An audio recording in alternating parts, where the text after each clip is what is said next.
Dear student, welcome back. আজকে আমরা B.Ed practicum নিয়ে আলোচনা করব। সেমিস্টার 2 এর designing and activity based curriculum Bangla বিষয় থেকে আমরা দেখব।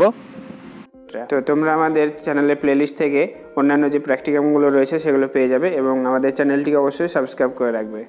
তো চলো শুরু করা যাক আমাদের আজকের ভিডিও।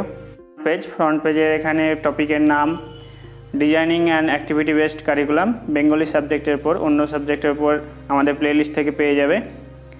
আচ্ছা, তো এরপরে গাইডের সার্টিফিকেটের পর অ্যাকনোলেজমেন্টের পর এখানে টপিকটার নাম বলা হলো, এটা কোর্স 1.2.8 এর নলেজ অ্যান্ড কারিকুলাম থেকে designing and activity based curriculum, অর্থাৎ একটা ডিজাইন করতে হবে activity based curriculum Bangla subject থেকে সক্রিয় পাঠ্যক্রম রচনা করতে হবে। তো সূচিপত্রতে থাকছে উদ্দেশ্য, ভূমিকা, কর্মকেন্দ্রিক পাঠ্যক্রমের ইতিহাস বা তারপরে সংজ্ঞা, বৈশিষ্ট্য, শ্রেণীবিন্যাসের বিবরণ, কর্মকেন্দ্রিক পাঠ্যক্রম বা অ্যাক্টিভিটি বেসড কারিকুলামের সুবিধা কী, সন্ধি, উদ্দেশ্য, উপকরণ, সন্ধি সক্রিয়তা ভিত্তিক কর্মপত্র, সীমাবদ্ধতা, সিদ্ধান্ত, উপসংহার এবং সবশেষে গ্রন্থপঞ্জি। তো এগুলো আমরা এবার দেখব কীভাবে লিখতে হবে। প্রথমে থাকছে এই উদ্দেশ্য, এই যে প্র্যাকটিকামটি রচনা করা হচ্ছে অর্থাৎ কর্মকেন্দ্রিক পাঠ্যক্রম রচনা করা বাংলা সাবজেক্ট থেকে, এটা কেন করতে হবে, তার উদ্দেশ্যগুলো কি, সেই উদ্দেশ্যগুলো এখানে কিছু তুলে ধরা হয়েছে। এরপরে উদ্দেশ্যের পর চলে আসছে ভূমিকা বা হিস্টোরিক্যাল যে ব্যাকগ্রাউন্ড থাকে, তো এই প্র্যাকটিকাম রিলেটেড, এই কারিকুলাম রিলেটেড এখানে ভূমিকা তুলে ধরা হলো। এরপরে রয়েছে কর্মকেন্দ্রিক পাঠ্যক্রমের ইতিহাস, history of activity based curriculum. কর্মকেন্দ্রিক পাঠ্যক্রম কোথা থেকে এসেছিল, কবে 1920 সাল অবধি খুব বেশি জনপ্রিয় ছিল না, তারপরে এখানে কিছু তার ইতিহাস তুলে ধরা হলো। এরপরে হচ্ছে সংজ্ঞা, অ্যাক্টিভিটি কারিকুলাম এর ডেফিনেশনটা কি, এর সংজ্ঞা এখানে তুলে ধরা হয়েছে।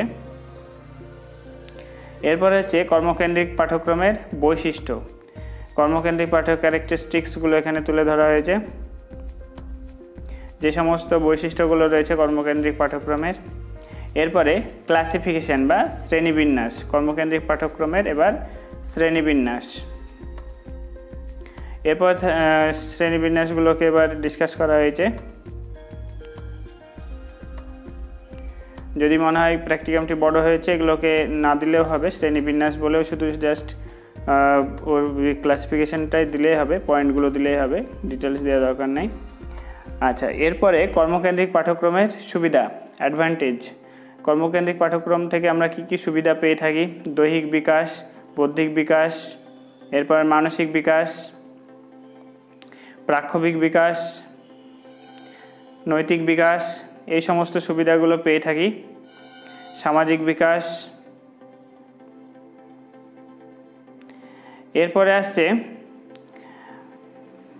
যে এই যে আমাদের ডিজাইন করতে হবে একটা অ্যাক্টিভিটি বেসড কারিকুলাম বা কর্মকেন্দ্রিক পাঠ্যক্রম, তো এটা স্কুলের নাম হচ্ছে কবি সুকান্ত হাই স্কুল, শ্রেণী ক্লাস 7 থেকে নেওয়া হয়েছে, বাংলা বিষয় থেকে। একক হচ্ছে সন্ধি, উপ একক হলো স্বরসন্ধি ও ব্যঞ্জন সন্ধি। উদ্দেশ্যটা কি, উদ্দেশ্যগুলো এখানে তুলে ধরা হলো। প্রয়োজনীয় উপকরণ কি কি লাগবে,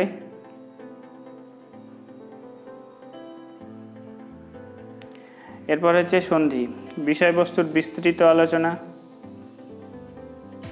সন্ধি কাকে বলে, প্রকারভেদ সন্ধি, তারপরে হচ্ছে স্বরসন্ধি, সন্ধি সম্পর্কে বিস্তৃত আলোচনা করা হলো, এখান থেকেও কিছুটা ছোট করে দিতে পারো।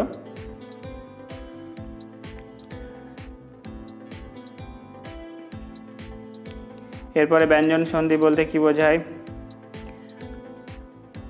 ব্যঞ্জন সন্ধির সম্বন্ধে লেখা হলো। এরপরে স্বরসন্ধির নিয়মাবলী, উদাহরণ দিয়ে নিয়মাবলী তুলে ধরা হলো। ব্যঞ্জন সন্ধির একই রকমভাবে উদাহরণ ও নিয়মাবলী তুলে ধরা হলো। এরপরে সক্রিয়তা ভিত্তিক কর্মপত্র, শূন্যস্থান পূরণ করো, শূন্যস্থান পূরণ দেওয়া হলো। সূত্র 1, সূত্র 2।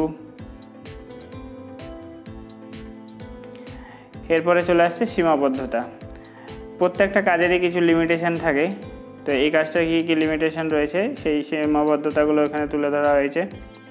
এরপর হচ্ছে সিদ্ধান্ত।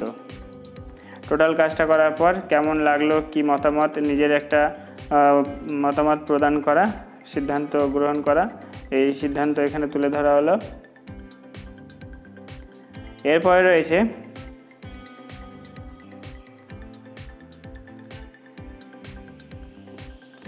সর্বশেষ পয়েন্ট উপসংহার। এরপরে লাস্টে থাকবে রেফারেন্স। তো উপসংহার এখানে টেনে দেওয়া হলো, কনক্লুশন।